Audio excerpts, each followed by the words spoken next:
at some point we are going to have to do a whole show about how good this show sounds.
Everyone, welcome to Downballot. We do the show live every Friday at 7:30 p.m. right here on Twitch, twitch.tv/Echoplex Media. If you're listening on the pod, go on over there and follow the channel. And maybe find some other channels you like here too, but mostly follow my channel. You can support this project at eplex.store. We have some snazzy new local love stickers that just arrived today that you can pick up. And there's ways to join via membership like Patreon there, plus a bunch of other swag. And, kind of keep an eye on my Twitter because every once in a while I do pop some promo codes on Twitter. Anyway, I'm Producer Dave, and you can find me on Grindr. Greetings, Producer Dave. This is the Councilman. You can find me, as always, at THE_Councilman on Twitter, if Twitter is still there. Thank you, Elon. Looking forward to the Elon Zuck celebrity death match, and lurking in your backyard, about to eminent domain that 6 inches of space I need for my succulent garden. Oh man, good fences make good neighbors, but fences oftentimes do lead to property line disputes. This is very true. Sort of like rock gardens, I found. Interestingly enough. Oh, man. Maybe I can have a rock garden. I should have a rock garden. You don't really have to take care of it. You just put rocks in a place. I suppose. I mean, I guess you need a place to put the rocks first. You know, if you have a yard, maybe. I don't know. But you could put them in the hallway, I suppose, but the roommates might not be all excited about that when they're like walking to the bathroom in the middle of the night, you know, barefoot. And they're like, what are these rocks doing here? Who put these rocks here? Let's put a rock garden right in the middle of the new studio when I build out my new studio so that you can't really walk across the thing. No, you could do like Foley art, you know, like the sound effects, like crunch, crunch, crunch. All right. Anyway, what do we have for leading off this week? Well, last week, as we pointed out, Robert Kennedy Jr. Came to town and brought his presidential motorcade, as it were, or his presidential campaign, cavalcade with him. This week, even bigger news. Of course, the big guy was here. We'll leave that to itself. Not the big T, but the president of the United States, actually, who was here. But good old Governor Ron DeSantis from Florida decided to do a stopover in California and San Francisco. And while he was here, he thought he would get in a couple digs at our little woke, city to the north and make some points with a conservative elite.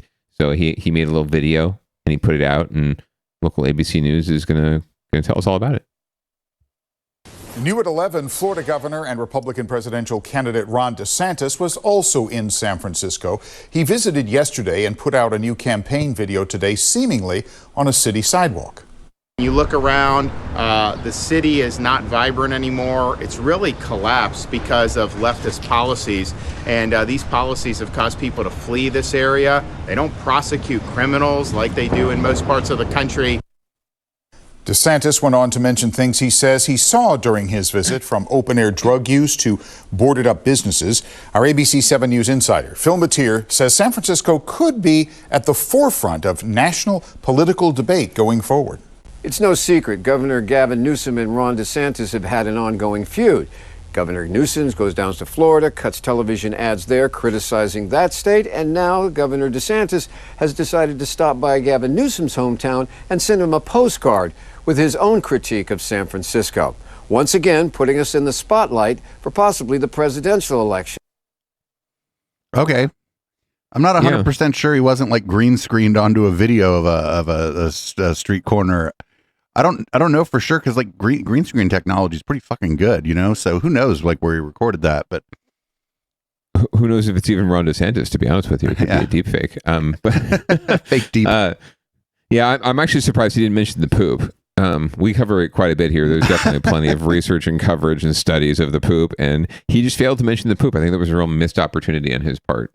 Anytime you can talk about the poop in leftist San Francisco to your, again, right-wing elite, or your southern not quite swing states, swinging the other way, in fact, it's a missed opportunity. But all in all, it's what you'd expect. He also popped into Sacramento itself physically for a fundraiser with some bigwig developer of some sort.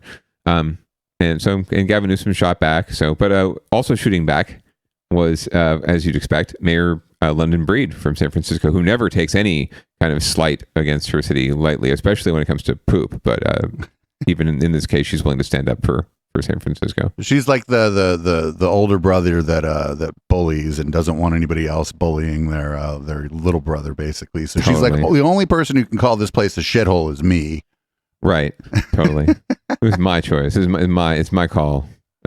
My town. Anyway, so she responds to Governor DeSantis's characterization of San Francisco as falling apart because of woke leftist policies.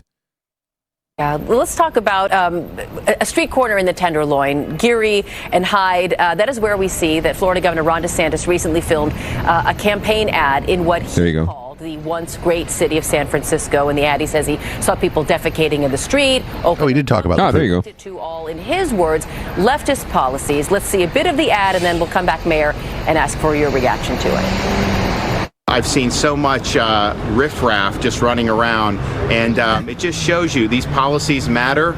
Leadership matters. They are doing it wrong here. No wonder why we've had so many people move from San Francisco to Florida over the last few years. We got to stop. Mayor Breed, how do you respond to that ad? Well, he's using the oldest playbook in politics to get attention, talking bad about what's wrong and not necessarily talking about solutions to fix it. In fact, Speaker Nancy Pelosi has been actively engaged in working with us in the federal government to help deal with these challenges. President Joe Biden was just here in San Francisco yesterday talking about climate change and artificial intelligence. And so they're talking about solutions and how we move our country forward. But unfortunately, in politics, the old playbook of focusing on the negative and targeting places like San Francisco have been, unfortunately, the norm. So we need to turn that around. Is what he's saying untrue, though? Well, I don't know, because I don't know what his experience was. You know, people are taking what they're seeing in videos and seeing in terms of a snapshot and elevating them. But the people who actually live in the Tenderloin, have businesses in the Tenderloin, The people who step on the poop. those are the people we should actually be listening to. We are doing everything we can to make investments in treatment and programs and services. But ultimately, I think the work that we're doing around the arrest and collaborating with the state and the federal government are having an impact on helping us get to a better place. It's going to take us some time. This problem was not created overnight. And my hope is that more politicians will spend less time on criticizing and more time on working together with us to provide solutions. I do like that that he used the term riffraff. Yes, that's very fancy. You don't hear that too often these days. So what? And the other thing I was wondering from the first video is, like, you could go to any city in the country and find a few boarded up businesses. It's just that somebody moved out. I mean, yeah. And maybe nobody's picked up the place yet, or maybe it's being boarded up because it's being renovated on the inside. There's all kinds of reasons. I mean, there were businesses boarded up on Campbell Avenue, and that was there's no poop on Campbell Avenue. Are you sure? I mean, maybe like tiny little piece of, like, I don't know, kangaroo rat poop or something. Yeah, maybe some rat poop around the 5-star restaurants. Right, or maybe in the kitchen. But no, for sure. The San Jose has plenty of vacancies downtown, which I forget if we're going to cover later in the show, but there was some news about that this week as well. Yeah, he's playing on a familiar narrative. I did miss the whole defecation line, so he did reference the poop. I like how Mayor Breed, decided not to reference the poop necessarily, but it is a big factor. I think that's something when she talks about people's perception, right?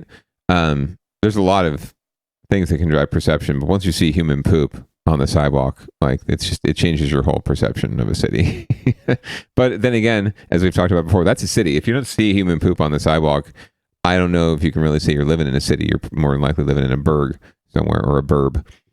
Or a town, cities or of Los Gatos. Like, a lot of cities have just made it really hard to poop if you're not also engaging in commerce at the same time, right? Like, you could poop if you were going to one of the restaurants or one of the bars. Right, but oftentimes those same restaurants and bars will not allow someone to just walk in and poop, right, and use their pooper, despite the fact that it could mean, okay, they might be going outside and pooping in the front of their business, right, their artisanal cupcake shop. And the artisanal cupcake shop would be, behooved to let them in to use their restroom so that they can keep not just the front of their business establishment clean, but like just the neighborhood itself, right? Because this kind of perception spreads. I'm consistently on, calls or in conversations or in, just gatherings and casual conversations, hearing people talk about how they don't go downtown San Jose anymore because it's a freaking hellhole and it's going to shit, right? And it's not as though, like, you walk down there, it's not fucking Beirut, right? It's not some sort of war zone, right? Sorry, Beirut, and all the Lebanese people. But it's just not, right? It's it's not the fanciest downtown. There is some scuzziness to it, but it's not, it's not dangerous. It's not an unsafe place to be, right? And yet that's the perception. And it's primarily because of the poop, right? And the icky homeless people. So what is Mayor Ed 209 doing, and what is Mayor Breed trying to do, and what are other mayors trying to do? They're trying to combat blight. We're going to hear about that later. Combat blight, which basically means get the icky homeless people and the icky poop and all their icky possessions out of our sight, out of mind so that we can go back to having commerce, right? Like you're talking about. You know, I don't really go to downtown San Jose that much, and one of the reasons is because of the things that you said that other people might think are good about it. It's too safe, too clean, too sanitary. There's like too much nice stuff, kind of. There's only a couple like dives really left, and like the dives and like the places where the punk rock bands play, or where you might catch a DJ playing for an empty dance floor because the bartender knows the DJ and they're like, sure, you can play here. Those are places are what make a city cool. And like, you know, artisan wine bars and shit are what makes a city whack. And especially the artisan wine bars that close at what, like 9 or 10, right? God forbid, we have a city that shuts down at 2 a.m., right? Or even later. But that's just never been San Jose's thing. We tried, and maybe we'll get there one day once, maybe in another generation, who knows? But we keep praying for that, and I don't know if it's necessarily coming. Anyway, good on Ron DeSantis for playing it up and trying to do what he can to make some hay in that race. I don't think he has any chance in California or anywhere else against the Big T. We shall see. Probably has a better chance than Robert Kennedy has against Joe Biden. Oh, I don't know. We'll see. We'll have to see. I figure we should have a fake. We should also have a fake election between RFK Jr. and Ron DeSantis, just to liven things up a little bit. Like a Model UN when you were maybe in high school or university. We could do like that for a presidential election. Spend all the money, get some more money in some more consultants' hands, and just kind of do it for bragging rights. For sure. Or we could just do a mock sort of debate. One of us could play Ron DeSantis. The media bunch could play Trump. It would be fantastic. But actually, the media ones would have to play Jordan Peterson as the moderator, because her Jordan Peterson impression is fabulous. Just on point. I don't even want to do it. I mean, I would just end up doing Kermit the Frog, but hers is just ridiculously good, so I don't even want to try. But yeah, let's book that. Let's book that shit.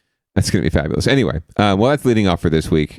So stay tuned for the next presidential candidate to touch down in the Bay Area. California is a little bit sooner in the process. We're in like that Super Tuesday range, but we're certainly not going to be a decider, I think, in the greater scheme of things. Certainly not in November, but perhaps in the Republican primary, we might have something to say.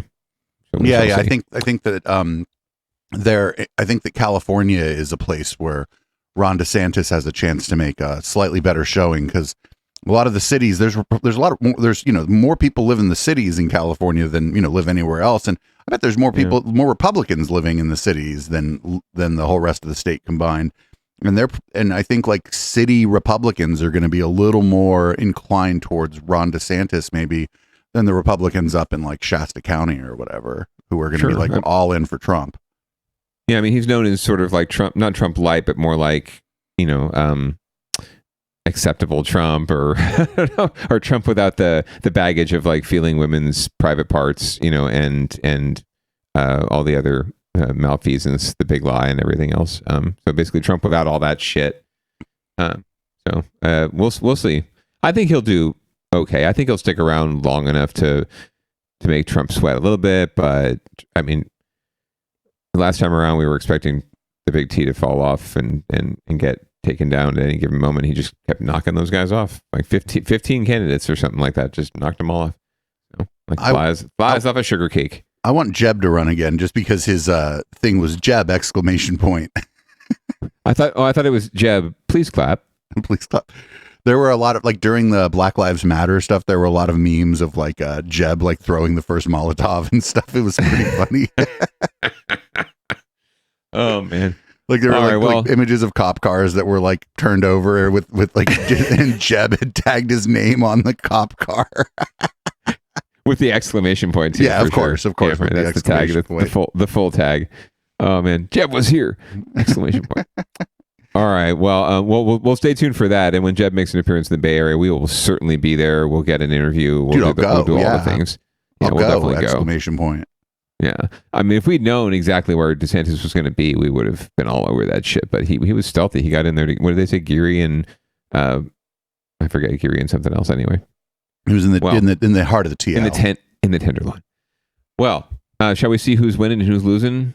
Because most people are losing. It looks like our first story is BART police. No, it's not going to be anybody we're going to like. The BART police they're are winning, I guess. They're that's great. BART police. The transit system is in disarray, facing a major problem with funding, and the BART police are getting a little over $8.5 million. Not to like hire, they're just for recruiting, like basically for marketing for new recruits, essentially. So let's check out this. Let's check out how Fox 2 covers this. Probably not going to be great. Might be LaMonica. We soon see more police officers on BART trains. The transit agency's board held a budget vote today that aims to increase recruitment and retention on BART's police force. KTVU's Alice Wirtz has the story. A unanimous approval by the board of directors gives BART Police an increase of $8.53 million, making the top salary range for new hires between $55 and $67 an hour. Thursday's board meeting in downtown Oakland, members unanimously approved an additional $8.5 million to fill empty positions and put more officers on trains. Obviously, the benefits of recruitment and retention, as we've spoken about, an enhanced presence on our system, morale improvement, and obviously an improvement with filling vacancies can lead to savings in overtime where we're currently having to fill in for those missing spots. Ultimately, it's an effort to get more passengers back on the trains. Interim Police Chief Kevin Franklin has served with BART for 27 years. He's been interim chief since February. I believe BART is safe, but there is a perception out there that we have to acknowledge that there is crime on BART, and we're trying to work very hard right now to address that perception. Crimes happen everywhere, though. This extra budget will get more riders back on BART. We track very carefully where I'm going to go commit a crime tomorrow. I don't know which one. And we do put run a stop sign where they are needed. It's all jaywalking is no longer a crime, unfortunately. And more safety for those riders on the transit line. I think it does work well. The important part is having enough people out there to respond to the incidents that we're observing and to prevent more incidents from happening. The BART Board of Directors unanimously approved an increase in budget for police officers, but will it be enough to get passengers to feel safe enough to get back on the trains? Well, Breslin lives in the city. She's been riding BART since the 70s. And I don't feel safe anymore. Why? Well, because there's homeless people on it and people get on that look kind of crazy. So she says some lines on BART are worse than others. The whole last BART car was all full of marijuana smoke. Oh, that's great. Yeah, the shame train. Sweet. They can just do that. Others, like Joe Ramirez, says it's important for riders to feel safe. I think people definitely are. I know my mom, she refuses to take BART because she thinks, she's going to get robbed when she comes. And I know, my family feels the same way. They try to avoid it when possible. This $8.5 They should go to the marijuana car. Will help BART compete totally with 10 chill. other public safety agencies around the Bay Area at a time when recruiting public safety and police officers is challenging. In Lafayette, Alice Wirtz, KTVU, Fox 2 News. So of course they decided to talk to people at the fucking Lafayette BART station. He talked to people that get on at MacArthur or whatever, and those people are like, "What? No, it's fine." You talk to people at 24th and Mission. They're like, "Nah, I'm just taking this to work." What are you talking about? Right. What are you talking about? What do you mean more police? Right. Yeah, that's classic. But yeah, again, I love the person on the street view, especially the one woman who they asked, right? And what is the reason? What is the reason she feels unsafe now that she didn't, and she didn't feel that way, 40, 50 years ago when she first started riding BART and BART first opened? It's the homeless people. It's the first thing she said. The homeless people. And the people who look a little crazy. Shit, producer Dave, you and I look a little crazy on any given fucking Tuesday on BART, if we're having a bad day, if I haven't shaved or if I haven't showered and I'm just really pissed off, right, talking to myself a little bit, maybe really just digging into myself a little bit, I can look a little crazy on BART. So what the fuck, lady? Am I freaking you out? Right, or if I've had a night, I was in Oakland or whatever with friends or whatever, and I've had a night and I slept on a friend's couch and didn't sleep too well and they were they had things to do. I kind of wanted to get out of their hair, so I skipped the shower in the morning and just got on the train and started heading home. Yeah, I'm one of those people that's scaring her now, but I'm just a fucking regular dude with a hangover and a podcast. I mean, no, don't be afraid, lady. I have a podcast like every other white guy. If she knew you had the 11th best news podcast in California, I think she might think otherwise, or maybe have a different opinion of you. But I'd give her a card. She'd be like, "Oh, you have a podcast. You're harmless. Actually, you're kind of whack." She's like, there are 10 other news podcasts in California. The councilman's talking about an email we got from somebody that was like, "Look, you have according to our thing, you're number 11 for news podcasts in California." And then I went to the website and I was like, "Oh, you want my money?" You could have flattered me a little bit better, right? You could have put, because like you could maybe make it so that everybody you send that email to, maybe they're all the number 4 one, right? Because they just give everybody a different link. Like the metrics, like when I clicked on it, the metrics, I'm like, this is made up. This is not the metrics for down ballot. I mean, do you think they're sending that email to the California report? I don't know. Like, do you think Guy Maserati is getting that email? Or they might have been number 1 on there. Who knows? Maybe they were number 10 and we can beat them out next time. They're number 9. They're number 9. So we're coming up. But John something or other is the next guy up on the list, number 10. So we can crack the top 10 if we can knock him off. I couldn't find him on Twitter, so obviously he's not a very good podcaster. Anyone who's anyone is on Twitter. I mean, come on, let's go. Don't we know that? He's got like a Facebook page that he like can't access because he forgot his password. He's getting more downloads than we are. No, he absolutely has a Facebook network. Anyway, so speaking of more money for cops, I mean, in BART, they're just looking to pay the cops. In Oakland, they like to bribe the cops. So we're going to find out more about. I don't know how we missed this story originally, but there's a new court case developing around this. I mean, who amongst us? Oh, wait a minute. No, I've never been a cop and taken a bribe. That's incorrect. TVU crime reporter Henry Lee live tonight in the newsroom with the latest on this big development. Henry. Yeah, Mike and Julie, this case was brought by Alameda County DA Pamela Price, who's promised to hold officers accountable. She called today a historic but sad moment.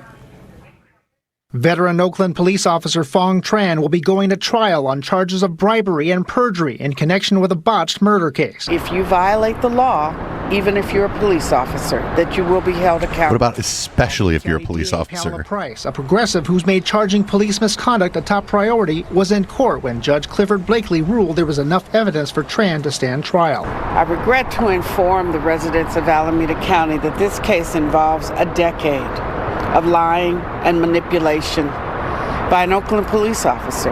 Tran, a longtime homicide investigator, is accused of bribing Aisha Weber to identify 2 men as suspects in the 2011 shooting death of Charles Butler Jr.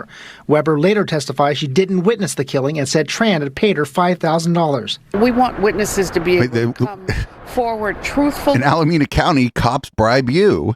Unafraid, and not because they are bribed or given false incentives. The judge cited this 2013 KTVU story featuring Tran and the victim's terminally ill father pleading for tips. And just a week after that broadcast, Weber came forward saying she saw 2 men commit the crime. Prosecutors say Tran made it look as if Weber took the initiative, when in fact Tran had been paying her and had met her previously, according to the DA. Prosecuting the case against Tran are Zachary Linowitz, an ex-Contra Costa public defender, and Leah Abraham, a former San Francisco prosecutor under Chesa Boudin. Representing Tran is ex-prosecutor Andrew Gantz. The witness who was allegedly bribed, her credibility will be the main issue for a jury to decide. KTVU legal analyst Michael Cardoza says her credibility kind of doesn't matter if maybe she deposited that $5,000 in her bank right around the time, you know what I mean? Mm-hmm. And it that wasn't normal for her to be depositing that kind of money. Like that wasn't a usual thing she was doing. Again, we'll center on Weber's testimony. It is a question. Did she lie then when she said, I know who committed these murders? Or is she lying now when she says, no, I got bribed? Now, in a statement, the officer's attorney said that in part there's a lack of merit to the charges, and that case, as it stands, is at an early stage where the standard of proof is relatively low. Live in the newsroom, Henry Lee, KTVU, Fox 2 News. Henry, in regards to timeline, what are we thinking here that when this trial may possibly start? Well, the officer will be back in court next month to make another arraignment. He's going to probably plead not guilty, and then from there the judge will take a look at trial dates. All right, Henry Lee, live tonight in the newsroom. Henry, thank you. I'm imagining the DA said that this is like 10 years of malfeasance. So I'm guessing this one bribe isn't really the only thing that they have on this guy. Yeah, more likely they've unraveled quite a bit. I mean, I don't know that you wouldn't go, you wouldn't have a really stout case if you're going to bring this, especially with the heat that's been on, DA Price, as we've covered on Downballot quite extensively. Just about anything she does has been under the microscope. So obviously a case against an officer is going to draw a lot of attention from your law and order crowd. And interesting that she's recruited former prosecutors from Chesa Boudin's office in SF to work her cases. So good on her. Good that some of them found a landing spot. But yeah, very interesting case, and more than likely, I mean, come on, like you said, I've never taken a bribe. I actually was curious. So you've never taken a bribe, or you've never been a police officer? Which one of the things is untrue, or are both of them untrue? I'm just going to leave that one alone. You could be 50% right half of the time. So I thought this was going to be a case like where the cop was being bribed, not where the cop paid the witness. And it's not, by the way, it's not out of the ordinary for police departments to pay informants. Sure. But 100%. that stuff's like all above board, and it's not like $5,000 to like say you saw this. The way it works is usually goes the other way. The informant will bring the police information and then be like, because a lot of times maybe police informants or, people who are around crime, oftentimes due to their socioeconomic status. And so they'll be like, can I get $50 walking around money? And the cop's like, how about 20? Right. Like I've seen The Wire. I know how this works. Right. PI doesn't always stand for private investigator. It also stands for paid informant, right? Or police informant. So yeah. It's definitely a formal kind of a thing. This is obviously under the table, not above the board, and with intent too. But this is also something that, we hear about, we see movies, but we hear about, we hear tell about, but and we assume, I think, it's happening to some extent, right? Like anyone who's seen Training Day, right, or one of these movies, right, or you pick it. There's a bad cop movie out there somewhere. So we'll see in, I guess, a month or two when as it starts to unravel. But everyone's saying what you'd expect at this point, and the defense is doing what they were supposed to do, which is just draw attention to the fact that you might not be able to trust the star witness simply because they're the one that took the bribe in the first place, right? Like it's kind of like this woman must have poor eyesight because she's a prostitute, right? Like, well, no, that's not how it works. The idea that like you're almost admitting, like there's a way in which if you were really dumb, you could admit that your client is guilty, be like, well, why would you trust somebody who took a bribe? Mm-hmm. Yeah, right. They're obviously corrupt. They're obviously in it for their own purposes, right? But now they're testifying against a sworn officer of the law, and it's not. It's one of those things where it's like, why would you do that if it was not true, right? Why would you? Why would any victim like of sexual abuse or violence come forward, right, or rape? Why would you bring that on yourself? And anyone who tries to use that argument just has no idea, and it never has been and never will be in a situation of being that vulnerable. Yeah, because when you take a bribe from a cop, you're in a fucking bad spot. You're in a bad spot. What are you going to do? Call the cops? Like they say, right? You give the $5,000 to another cop to arrest the cop that bribed you with $5,000. Now you're guilty of bribery. Now everybody's bribing everybody. Right. Dogs and cats living together. Mass hysteria. We've been doing a great job of following up, so we'll be doing some follow up on this story as it comes to fruition. I'm surprised we missed. Maybe this is the first we've heard of it in the news, but or it's first it's made the news, but I'm surprised we missed it sooner. Anyway,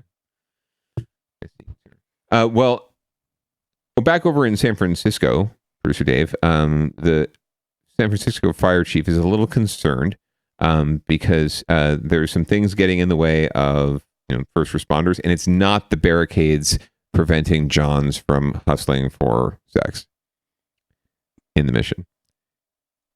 It's something completely different. A new battle in San Francisco, driverless cars against the city's fire chief. A battle between high-tech progress and the growing concern that these self-driving vehicles delay emergency vehicles driven by first responders. Our business and tech reporter, Scott Budman, has the details.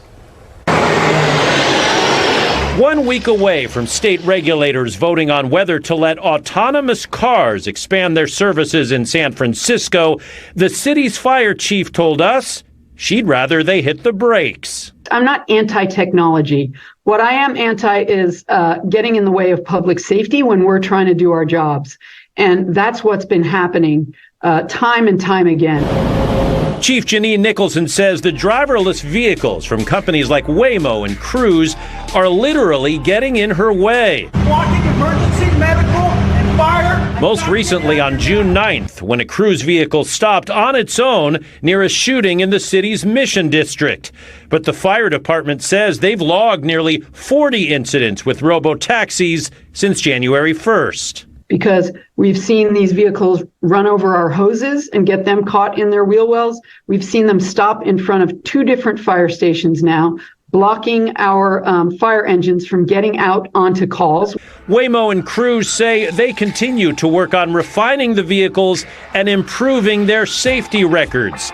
And while we don't yet know their entire growth plans, they've tested vehicles in San Francisco for years. Tech watchers like Adam Kovakovich of the Chamber of Progress says he believes overall the driverless cars are likely to make things more safe for people, not less. Yeah, there will probably be some incidents, far fewer incidents than there are human-driven accidents. But in general, my prediction is that several months from now, we'll look back on this and we'll say, why did we ever worry much about autonomous vehicles in San Francisco? Chief Nicholson says she can wait. I would say, please hit the pause button. Scott Budman, NBC, Bay Area News.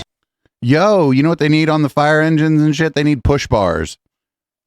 Fuck your self-driving car if it's in the way of like a fire engine. I'm serious. They should fucking install some shit on, and it's just like for other cars. Like you can get cars out of the, I mean, I know it's like unpredictable or whatever. Sure. And, you know, the city streets are kind of narrow and you maybe likely to push that into somebody else's car and damage it. But if there's like a big fire, if there's a threat to life and limb and people's property and all that, you know, absolutely. Like, you know, and I don't care if it's a self-driving car, and there's plenty of folks that like freaking, you know, double park, right? Amazon drivers and Uber drivers and Lyft drivers and just general population, right? Residents double park in front of their places all the time, right? Just, I'm just dropping something off, or I'm just popping inside for a minute, right? Or I'm just meeting somebody. And yeah, you're disrupting traffic and commerce, and someday you might disrupt some emergency situations. So be more conscious of yourself. Maybe self-driving cars are probably more conscious of their surroundings than humans are, right? So perhaps there's a way that we can set up some triggers so that first responders can get them out of the way without having to play bumper cars with them. But I agree with you. Why not? It's not. Or what if there was like some sort of agreement between these companies and the emergency services, to where the emergency services could send a message to the car that says, get the fuck out of my way. And then the car just, it probably knows where the fucking emergency vehicle is because all the flashing lights, and it just gets the fuck out like you and I do, right? They should just be able to send a pull over message to these cars. Some sort of override of some sort. Yeah. No, I think that makes a lot of sense. I've always thought that cops might have overrides on the traffic lights. But you know, they've had the technology. So, but maybe we can get something like that going on for our first responders. Because yeah, the last thing I would want is if, you know, someone in my family was, you know, on the, you know, life or death situation, and the only thing between first responders and my family member was a Waymo car. And it was just sitting there. It's confused. Don't know what to do. Am I being pulled over? What's going on here? Right. But, you know, if you're really upset and you really want to, you know, track down who's responsible, you can always get together with your neighbors and pay for some license plate readers to be installed around your neighborhoods. That way, you know, no one's ever getting away with crime in your hood. And that's what happened in Saratoga, apparently. You can find these at every exit and entrance to the Saratoga Woods neighborhood. They're license plate reading cameras funded by neighbors. Late 18, early 19, we were noticing an increase in crime within the Saratoga Woods community. If it wasn't burglaries, it was vehicle thefts. Coming out of the technology sector, many of us do, we started to investigate what are now known as these APLR license plate reader cameras. Larry says dozens of his neighbors teamed up and paid several $100s to install and manage some of the first flock cameras in the city of Saratoga in 2020.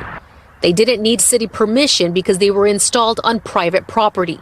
2 years later, the city followed suit, installing 7 license plate readers as part of a pilot program. And now, neighborhoods all around the city are pitching in for their own flock cameras with the help of the city. The city of Saratoga says they just approved 6 districts or communities that want to pay for these license plate reading cameras. Here's a map of the proposed sites. The orange dots are the incoming cameras, a total of 26. All of them would be funded by residents through their property taxes, then managed by the city and the Santa Clara County Sheriff's Office. Since the beginning of the year 2023, we've had over 9 arrests from these flock cameras. The Sheriff's Office says these cameras solely focus on license plates, and once the system detects a stolen car, the company notifies dispatch. So it's just going to help with the investigative leads, and so far the success rate and how fast these deputies locate these stolen vehicles is pretty impressive. To get them off the street, and the biggest thing is to get these vehicles back to its rightful owner. As for Larry, he says he's seen a decrease in crime in his neighborhood. He says they went from 12 vehicle burglaries in 2019 to just 2 in 2022, and says even neighbors concerned with privacy issues are now looking at the benefits. There is a feature in the flock camera system that if people who live in the neighborhood don't want their license plate tagged, you can actually opt out. In Saratoga. Oh, I believe that. NBC Bay Area News. Yeah, I believe that. Yeah, sure. Where's the QR code that I can scan to go opt out? Please show me, Larry. Like, I don't believe that for a second that this company, because you notice they said there's a company, it's not being run by the city or by the county or whatever. So the company's like a middleman here, and I do not believe for a second that this company is not tracking everyone in that neighborhood and selling that information, to some advertiser or who knows. You opt out, get the fuck out of here. You can opt out with a certain kind of paint on your license plate, by the way. Certain kind of paint where the cops can still see your license plate, but the license plate reader can't see your license plate. Interesting. Yeah, but it is illegal to tamper with your California license plate. It is not, from what I know, other than to put the new registration tags on. I believe that you're not allowed to tamper with the plates. Yeah, much like your front windows, you're not allowed to tint your driver's or passenger side front windows or the windshield for obvious reasons. But yes. It is getting in a very slippery slope area. Amazed that in a town like Saratoga, not amazed that in a town like Saratoga that something like this would happen, more that in a town like Saratoga or a city like Saratoga that's usually so hawkish about code and zoning and everything else, like they literally have a zoning code that says you can't build anything more than like 2 stories in Saratoga, like anywhere. So the fact that they say, oh, it's fine, it's private property, go ahead, install them, like the first wave, now gets they're coming around and they realize, oh, we need to actually regulate this, and get involved somehow. But they're getting involved in as much as they're facilitating it for more residents and more neighbors who want to, step up and have cameras watching their every move and watching everyone who comes into their little Tony neighborhood, to deal with crime that's, as we pointed out before, is not necessarily like spiking or on the rise or really out of the ordinary. It may have had a slight uptick during the pandemic for obvious reasons, but really is not a going concern. So again, not surprising that Saratogans would be the ones doing something like this, but really surprised that their city management didn't step in sooner, right? So I'm wondering if any of the kinds of people who are maybe afraid of 5G are like, think that this stuff is like going to give them like bone marrow cancer or something. I'm wondering if there's one of them. You would certainly expect to see them in public comment if this came before the planning commission, right, in Saratoga, or the city council for that matter. You would absolutely expect to hear them, and I think there's even a couple of them sitting on the city council, so you would certainly hear. there's some folks who would probably love to have the hat you're wearing right now, but maybe in an actual tinfoil format. Available at our web shop, eplex.store. Use the code NOWSPACE, all caps, for 10% off anything in the store. Boom. See, I'm good for lead-ins like that too. It's called a sales conversion, everybody. Sales conversions. Well, yeah, I mean, as the 11th best news podcast in California, we should be selling more merch. Yeah, we have a big audience out there. I mean, all 3 of our listeners are going to be buying some shit. So if you're listening, Michelle, David, I see you, we feel you, Nancy, I think, is the 3rd listener. Thank you all for downloading, and please keep doing it. You'd be much more better suited watching our Twitch broadcast so you can see our lovely faces and watch these clips live. But keep downloading, share with your friends, and join us live too. You can do both. So we got one more story in Winners and Losers. This is about an Alaska Airlines flight that didn't go so well for basically probably everybody involved. Let's look. Well, just for the one dude, actually. Oh no. Let's see what's going on here. More than 1,000 flights go in and out of SFO every day. Thursday night, it was awful. Awful is how Avery Lieberman would describe the landing as a passenger aboard an Alaska Airlines flight returning from LA. Lieberman said in their final descent, all of a sudden, the most abrupt maneuver occurred in which the front of the airplane, the nose of the airplane, just went way up, and the jets went full force. At that very second that it started, the lights went out. Lieberman says in all, it was about a minute, but felt like an eternity. Back in May, a couple of close calls when 2 airliners aborted landings at SFO after pilots spotted a Southwest Airlines jet taxiing across runways on which the other planes had been cleared to land. Concerns about close calls led the FAA to announce earlier this year it would invest $100 million in airport improvements, though not at SFO, to reduce the number of runway incursions. It felt like a fighter pilot experience. In Lieberman's case, he says the pilot simply said there was an issue with air traffic control and they needed to recircle or do what's called a go-around, like you see on this real-time track of the plane from FlightAware. The FAA tells us that these go-arounds are safe and routine procedure in which the pilots and the air traffic controllers are working together to make sure that an unsafe condition doesn't occur. Doug Rice is a retired airline pilot and looked at the public records for this particular Alaska Airlines flight. The aircraft involved was higher than expected and a little bit faster. He got a little too close to a large aircraft that was in front of him. Too close was probably 3 to 3.5 miles away from an aircraft that was landing in front of them. And they might have needed 4 miles or something on that order. So you're not talking about a critical situation. In a statement, Alaska Airlines says the go-around was done as a safety precaution because of congestion and added at no point was the safety of the flight compromised. We commend our pilots for their quick thinking. I think that's watered down quite a bit. Somebody has to get to the bottom of this. Shut the fuck up, dude. Before the next incident isn't just a close call. In San Francisco, Gia Vang, NBC, Bay Area News. Wait a minute. No. The former pilot said this wasn't really that close of a call. It looked like they had 3 miles, and their plane's traveling really fast, but 3 miles is that's not, I don't know, man. 3 miles is still 3 miles, and it's not. This guy obviously must have soiled his depends, right, and is looking for some retribution, and feeling really, really freaked out.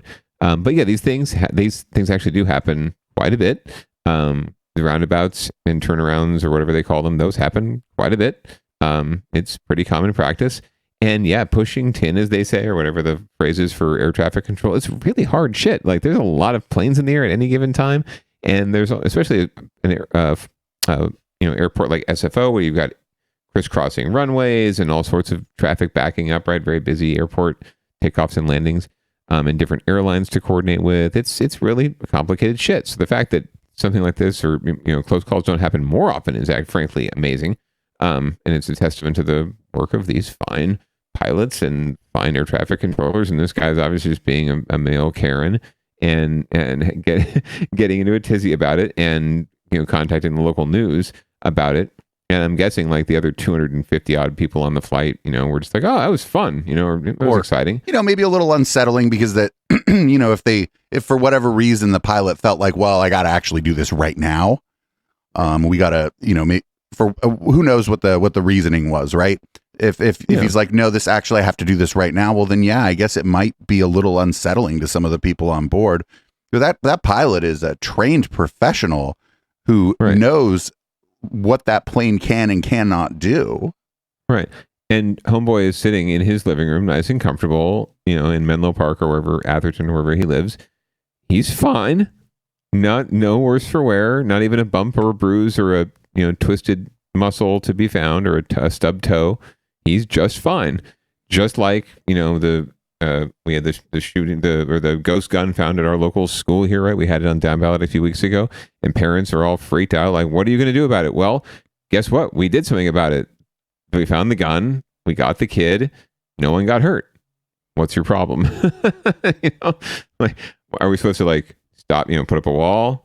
But yeah, so that everything worked. All the systems worked, and this guy's just sour grapes. So I thought it was hilarious watching this. I'm like, how did this make the news? This is newsworthy. Okay. And like you were saying, shout out to all these people, the pilots, the air traffic control workers.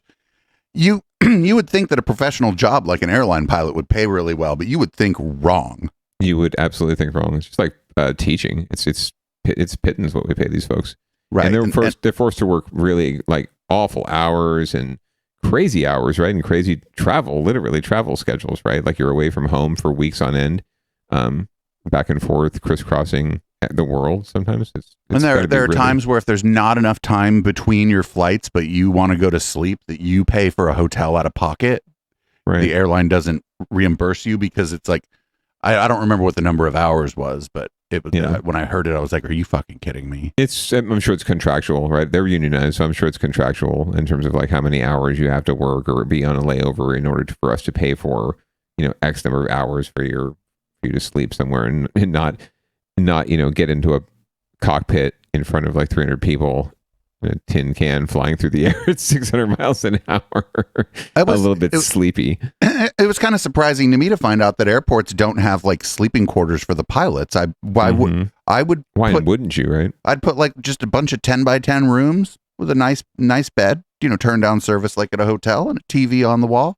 And if you're a pilot, you can go take a nap in that room whenever you want. I just can't imagine. I don't understand. Like, it doesn't even seem like it's not that much space. It can be built into the airport when they're not being used by the pilots. When people have, when people's flights get canceled or weird shit happens, you could be like, hey, we have a room actually here for you in the airport that we're gonna be able to comp you. It's not fancy, no room service, but you can take a nap, watch some TV, hang out. But no, they don't do that, and so it's rough on pilots. And then luckily enough, this guy didn't probably go bother the pilot, right? I would hope not, especially on the way off the plane. Maybe everyone's just like, thank you for getting us home safely, right? And this guy comes up like, I've got some words for you, sir. I don't know anything about your job, but I'm going to tell you how to do your job. Right. I mean, if something like that happened and I ran into the pilot on the way off, I'd be like, that was wild. What happened? I'd want to know, you know what I mean? Seriously. I might want to know more about what happened, not less. For sure. Interestingly enough, the Good Wife's at the Good Wife's office, they have a lactation room that doubles as the rest room, right? Literally restroom, like nap room. So people will schedule, staff will schedule nap time in there. And sometimes they'll oversleep or they'll get in there too early or they'll be in there too late. And the Good Wife's got a pump, she got things to do, right? And she got to lactate. So you have to quote unquote knock them out, right? Wake them up, get them to come out just so you can do your business. And it's the most awkward thing. So, but at least they have a space. So maybe some shared space. I'm saying they could figure out some sort of shared lounge space at the airport for the pilots, and maybe the lactating moms. All right. Well, we're gonna get our shit together here. Well, maybe not. This story is about two of our favorite things in San Francisco: the Millennium Tower and shit. Hit play. Well, they saw this coming. Millennium Tower's own engineers suggested that sewage backups could be a byproduct of that high-rise tilting so much. Now it's the ugly reality. Backed up sewage into the condos of the troubled high-rise. One resident recently found the kitchen sink overflowing with brown muck. Investigative reporter Jackson Vanderbecken has the exclusive story. Mehrdad Mustafavi said he once considered his third-floor Millennium Tower condo his happy place, but not anymore. 1 time, 2 times, 4 times this area. He says as the tower continued to sink and tilt, he started getting flooding problems from drain pipes. If you see, in his ceiling, around his washing machine, and his toilet, even bubbling up from the kitchen sink. From this pipe. But nothing like what he faced when he recently came home on a Sunday night. The next day, he invited us to see for ourselves. When I came last night here, water was up to here. It was everywhere, even in his office nearby. To change some of the cabinet, and if I change the cabinet, I have refurbished the whole hardwood floor. I don't know, my oven, the wall here. He's not the only one. One of Mustafavi's third-floor neighbors says she's had drain problems too, but doesn't want us to show her face. She says it began shortly after she moved into her rental apartment in 2021. Her toilet kept getting clogged. She says Millennium officials blamed it on disinfecting wipes that she says were flushable. But she says her problems continued well after she stopped using them.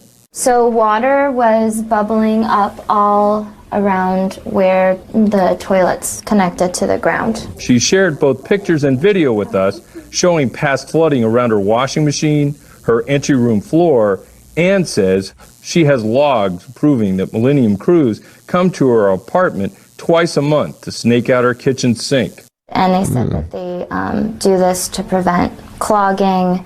And then even though they're still doing this, I'm still having things foaming up from the kitchen sink regularly. Millennium Tower officials didn't answer our questions about Mustafavi's flooding issues. But sent us a statement saying all the water problems in the building are limited to just 2 third-floor units. They blame wipes and other non-flushable items for clogging up the system, not the tilting. They cited this engineer's report dated January of last year, recounting that tower staff was running into issues regarding educating tenants on their habits regarding sanitary wipes and other non-flushable products that are causing backups in these lines. Keep in mind, just 5 months earlier, Millennium's own fix engineer, Ron Hamburger, warned backups had already started in a second-floor kitchen and could occur in units with drainage pipes that flow against the direction of the tilt. Millennium Tower officials say that Hamburger merely stated that it was possible for such backups to happen, adding that drainage slopes have always remained within code standards, even though monitoring data shows the tower's tilt has gone from 19 inches at the time of Hamburger's report to 29 inches now. We cannot expect this to be a one-off. It is a systemic issue that requires attention. Mark Savell is an architect and contractor who analyzes building failures. He says while wipes flush down toilets can obviously be a problem, tilting is the most likely cause of the backups being reported now. The only way to deal with it permanently, he says, is to adjust drain pipes to make them still slope properly downward despite the tilt. And he says the time to do that may be now. This is undoubtedly a health concern. It's a potential for property damage, and it's going to continue, if not worsen, over time. Well, I was so happy, beautiful apartment. I was so happy coming here, move here. Mustafavi says he now feels trapped in his once beloved condo, unable to sell. With so many problems happening here, now is more than bothersome. It's not manageable anymore, money-wise and time-wise.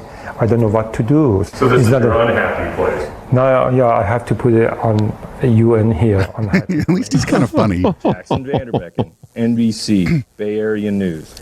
That's incredibly fucked up. How much do you think that condo cost him? Oh my God. Right. Well, those are the real victims we've been talking about for a long time, right? I mean, victims, yes, but I mean, they're buying pretty expensive condos, so okay, fine. Maybe a small violin is playing for them.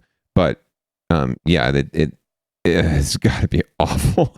And you know that they can't probably get any recourse even with a lawsuit until there's some sort of absolute end to it, right? Like there's the owners finally admit we can't straighten the building out, right? We're not going to be able to fix this.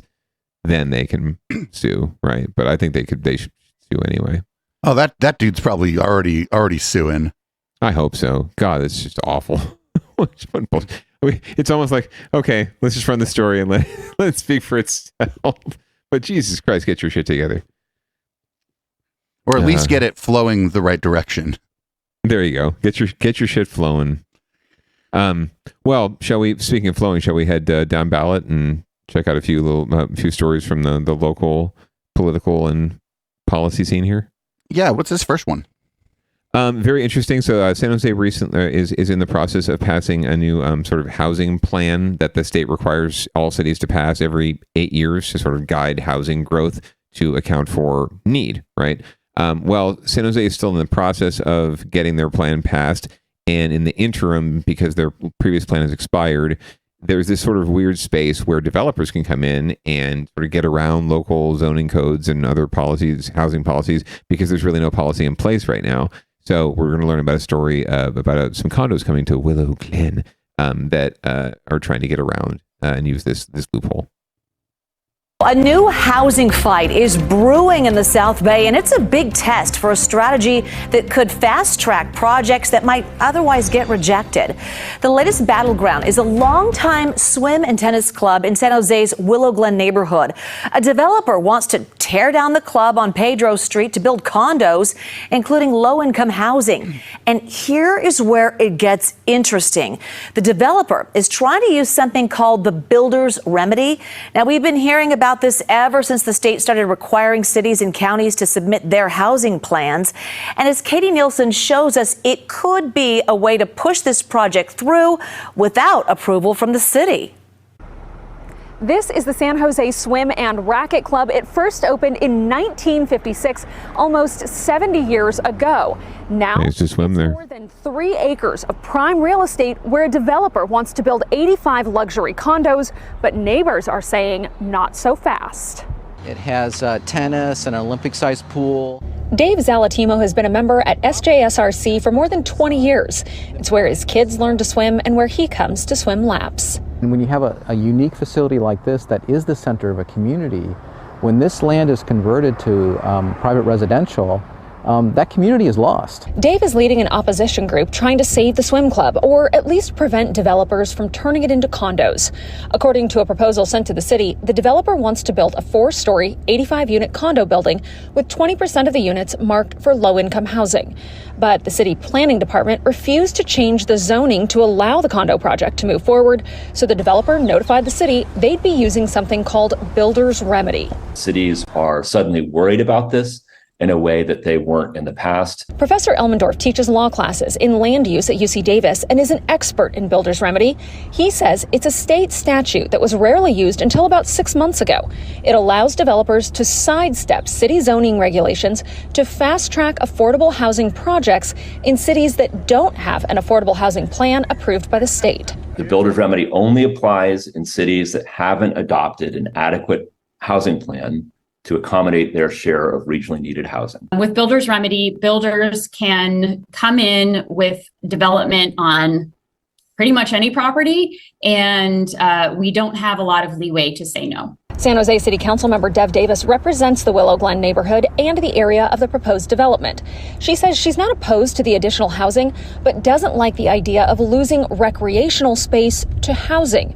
But there isn't much the city can do to push back because it's a California regulation. The state and our state representatives have basically sided with developers and said developers get carte blanche and the average resident gets no say.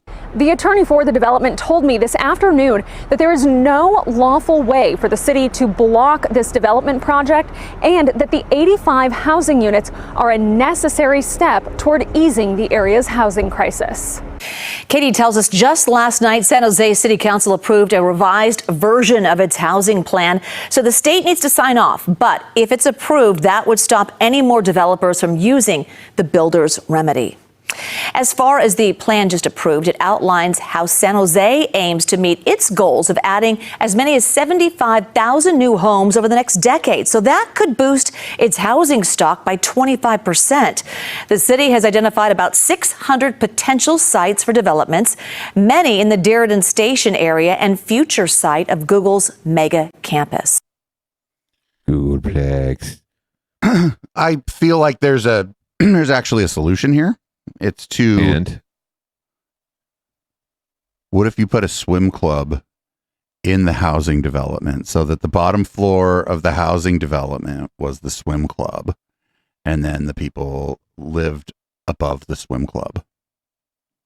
But then you'd have to let the public into your private housing establishment to use the club, and and then they'd bring their icky kids and their towels and stuff and their juice packs, and they'd be in your yard. No, that's a great idea, actually. I mean, coming together, right? Like the development around the flea market. Why in the world can't you figure out a way to to build a brand new, better flea market in your development, right? So yeah, I'd love to see that. Good to hear that these developers are interested in having affordable units on site. They could just pay a fee to the city to get that done into an affordable housing fund, but they actually want to have the units there, so that's nice. But other than that, yeah, I don't know how much value this is bringing with 85 units. It's not necessarily every unit counts.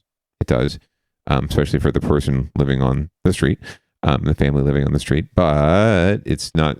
They can't, necessarily play the trumpets and say we're the freaking saviors of all humankind, right?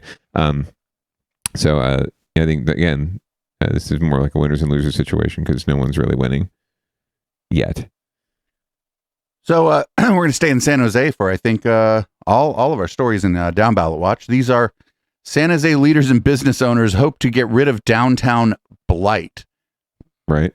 Well, as we talked about earlier, there's a mass exodus of folks, not from San Jose necessarily, but people who are just not coming downtown in San Jose because of a perception that it's just not a friendly place. We both know that it's almost too friendly, and that's probably the problem. But now, for a long time, and I'll lead into this story really quickly because I know we have to go soon, but for a long time, there's been this sort of pushback on the broken windows philosophy of policing, right? Like if you have tenants in commercial spaces, if you have eyes on the street, quote unquote, like people living and working around an area, you'll see less broken windows, and you'll see more, less crime on the whole, and things will just improve, generally speaking, right? Because you've done that.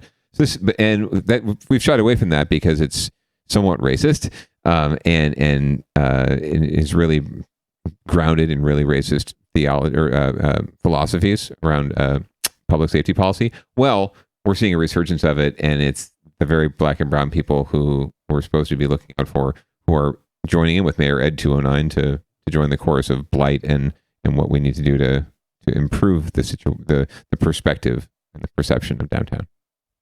So here you go. Good evening. I'm Elizabeth Cook. And I'm Ryan Yamamoto. It's an issue plaguing many Bay Area cities trying to boost their downtowns after the pandemic. Now San Jose is taking action. Devin Feely has more on how the city is stepping up enforcement to fight blight and what it means for the businesses who live with it every day. When there are empty storefronts, when a neighborhood has become something of an eyesore with trash and graffiti, it can become very difficult for business owners to convince customers to come to their store. The city is trying to break that cycle and has launched an aggressive crackdown on property owners that haven't kept their buildings up. A lot of people, they don't want to come down here because of the way it looks. Chris Patterson Simmons is the owner of New to You Thrift Boutique, a business a few blocks away from San Jose City Hall. The graffiti is just really crazy. She's been in business for 11 years, but starts virtually every day the same way, spray painting over the graffiti that sprung up outside her store like a stubborn weed. If I'm not there, it would be bad. It would be really bad, because I already know the need. That's why I've been blessed to be here so long. San Jose Mayor Matt Mahan wants to help business owners like Chris. This is really about accountability. The mayor was joined by members of the city council and business community to announce a plan to crack down on empty and neglected storefronts and buildings throughout the city. It's not fair to any of the business owners along here who are acting in good faith, trying to make a living, to have to deal with blighted properties next to them that's scaring away customers. The mayor says the city has aggressively staffed up its building and code enforcement department. There's currently 41 inspectors citywide with plans to hire 5 more. He says that should help with the backlog of complaints And he says that property owners with rundown or out-of-compliance buildings should be prepared to face fines. We are staffing up this department, bringing down the vacancy rate, and putting ourselves in a position to be proactive. Chris says she welcomes the help after years of shouldering the burden, largely by herself. There's been a number of times me and fellow business owners will go out there and clean stuff up. According to the city, the fines eventually top out at $1,000 a day for property owners who have ignored repeated requests and efforts to get them to clean up their buildings. I don't know. So, I mean, if they're going after like the property owners who aren't leasing the space and are letting it go into disrepair or decline, I'm for that, right? Yeah, absolutely. And there's been a push to do this for a long time. It's just that now it's getting some traction because Mayor Ed 209 is one of his biggest issues is blight and cleanliness, which is next to godliness, by the way. So he's using that and leverage. And frankly, council members are, leveraging that and trying to get some of that love and that largesse in their own districts, right? Because they all hopefully they can all benefit from his interest in doing that. Businesses everywhere can benefit, but we'll see. It's a pilot program for now, and we'll see if it has any what kind of effect it has. Well, I know we're coming up on it. We have a couple more stories, but we could just turn one of them into another thing. We good? All right. Well, let's talk about Burger King because we want to have these workers want to have it their way. I've been waiting to say that all day. I totally fucked it up, but we're rushed. And employees I gotta laugh. at a San Jose Burger King held a strike and rally after they say a coworker was not allowed to leave her shift despite suffering severe pain. Cooks and cashiers demonstrated outside the Burger King on Story Road at South White Road tonight. Laura Reyes says she was on the job in early April when she started having pain and she started bleeding. She says she asked her manager if she could leave early. Reyes says the manager told her she could not leave until others had gotten their breaks. Donde estaba una compañera Aide que I told her that I was bleeding very bad and I wasn't sure if I was pregnant. But inside of me, I felt that it was something very wrong. We worked more than a hamburger and I could have died that day. So I don't want that anyone goes through the same thing. Reyes later had a miscarriage and she learned she'd had a potentially dangerous ectopic pregnancy. Reyes has filed a complaint with Cal OSHA. We have reached out to Burger King for a response. We have an update. Whoa, dude. Whoa. Burger King's response is going to be like their lawyers, basically. Yeah, that's not good. Not great. Also, not great. As like a person who eats at places, I don't, if you're, and it doesn't really matter what the cause of, like, if somebody's bleeding somewhat profusely at an establishment that's serving food, they should, first of all, they should seek medical attention, but they should also Correct. not be working at that. What the fuck? Not be by the charbroiler, maybe. Yeah. That would probably be a good idea. Yeah. No, absolutely. First and foremost, the health and safety of the worker and their obviously everything that was going on there, and then health and safety of your customers. Like all these things should come sort of first and foremost, especially if you're in the food business. I don't know if Burger King I guess it's franchised, so I'm sure this is a franchise operator. Maybe it may, maybe there's some corporate policy that they were breaking too. So maybe this can also be appealed that way as well. So we shall see. But good Lord, dude, like have a little more respect for just a tiny bit of respect for your employees. You're not paying them a whole lot in the first place. A Whopper's a damn good fast food burger, but now I'm thinking twice about what's going on behind the scenes at my local Burger King.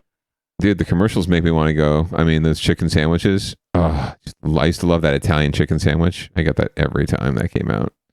But no more. That was Down Ballot Watch. So we'll keep an eye on that strike. That's actually a bigger push nationwide and locally around fast food worker unionization and minimum wage hikes, things of that nature, the $15 minimum wage. So more to come in that arena. But I really feel for that employee and hope she gets everything that's coming to her paid. There you go, paid. All right, well, shall we do one more thing? Yeah, we got one more thing. What is this? Well, I don't know if you've ever seen a kangaroo rat, but I hadn't until I watched this video. So I was today's old when I learned what a kangaroo rat is, and we're going to find out all of our listeners and viewer are going to find out as well. Well, scientists will soon scour a remote part of Santa Clara County, trying to find more of a creature that's on the verge of being extinct. Scientists tell the Bay Area News Group they spotted a small population of the Santa Cruz kangaroo rat in the preserve above Los Gatos. Now, they're mostly active at night. They're more physically related to chipmunks than a rat. It's believed that only a few of them were left in the world, and they lived in Cowell State Park in Santa Cruz County. Oh, and then they have little cute voices. Do they have little cute voices? I don't know. Christmas. They're like the fucking chip, like Alvin and the Chipmunk. I tried to shy away from the melody itself so we don't get shut down again, but you know what I'm saying. That is super cute. Oh my God, I didn't realize they were more like chipmunks than rats. I want one. Yeah, well, they're rare. You would have to pay a pretty penny, I think, to get one. But I want it now, Daddy. I want a parade. I want a party with roomfuls of laughter. All right.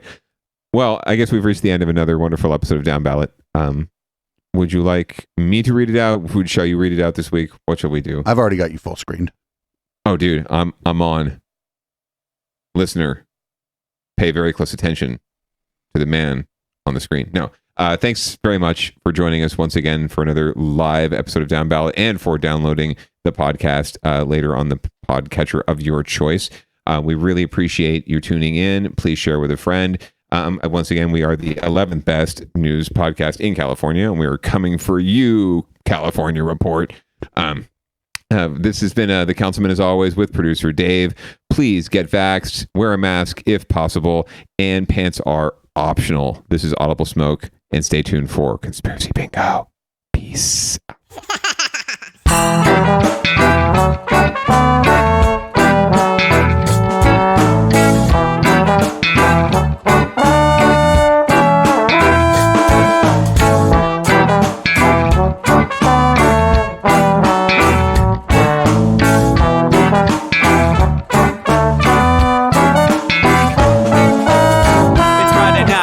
Time to get the party started. Pick up my phone just to check and see who's calling. Dress up real nice for the ladies at the bar, and I'm driving in my car just to get to where they are. Here at the local scene is where I plant my feet. It's where I smoke my cigarette and I hold my drink. I look at all my friends, they're all blazing green. Here at the front of the stage, waiting for MTV. Where are those guys who's standing next to me with a pipe in his hand, ready to play for me? About 5 minutes later, we're all singing Queen. I get the fuck up on stage and rock the scene, yeah. We do what we want, and what we want is to jam. So sit back and enjoy the band. We do what we want, and what we want is to jam. So sit back and enjoy the band. Enjoy that band. I turn and head back to the bar for a refill, man, because you know where we are. We're headed out to the car to smoke another one and another one. Now just when the magic starts kicking in, I hear relapse playing, you know it's time to head in. Alright everybody, now it's time to grab a new drink. Spark it if you got it and then pass it to me, yeah. We do what we want, and what we want is to jam. So sit back and enjoy the band. We do what we want to do, and what we want is to jam. So sit back and enjoy the band.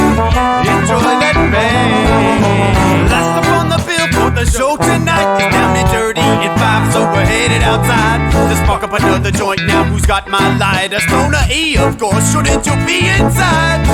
I'm all up in this bitch, being who I gotta be. I'm fucked up like the U.S. economy. The truth is that I don't think logically. Stoner E take you on a psychedelic odyssey. Now inside motherfuckers is rockin' me, and outside shit we smoke a lot of broccoli. Rocky the roller, yo, that sexy girl be jockin' me. Ain't too drunk to fuck, but I'll probably do it sloppily. We do what we want, what we wanna do, and what we want is to jam. So sit back and enjoy the band. Enjoy the band, enjoy the band. We do what we want, what we wanna do, and And what we want is to jam. So sit back and enjoy the band. Marley say that he like jamming and he hope he like jamming too. Well, I gotta say, thank you, Bobby, too. Yes, I gotta say.